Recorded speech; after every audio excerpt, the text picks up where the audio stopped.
Ftit aktar minn sena ilu ġejna qudiemkom u għedna li ħanamlu bidla.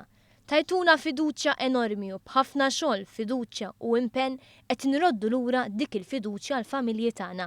Għal dan il-Ministru għall-Ġustizzja, Kultura u Gvern Lokali Owen Bonnici tlieta filgħaxija f'attività politika fiż-Żurieq. Sostna li dal-Gvern perfett mhuwiex ma qed ikun attent għax-xewqat u l-aspirazzjonijiet tan-nies.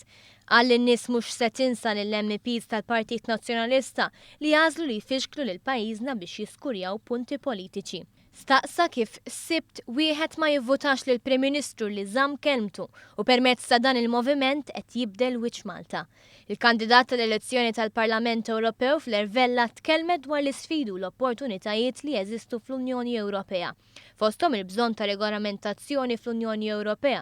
Regolamentazzjoni li fil-każ ta' kriżi ekonomika ma kienitx hemm u n-nies batew ħabba żbalji tal-banek.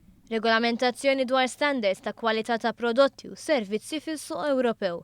Għalhekk importanti li min jirrappreżenta ikunu persuni li għalihom Malta tiġi l-ewwel u qabel kollox. Il-kandidat Miriam Dalli temmen li s-sibt id-deċiżjoni bejn żewġ partiti.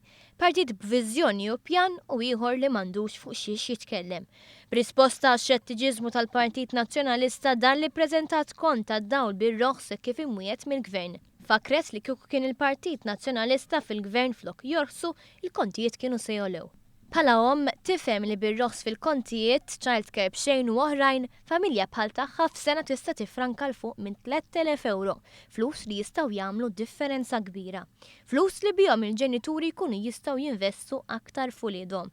Qalet li l-għażla hija ċara bejn partit li l-kap tiegħu ilu sena ġo oxra u gvern li b'determinazzjoni qed jaħdem biex itejjeb il-ħajja ta' kull wieħed u waħda minnha.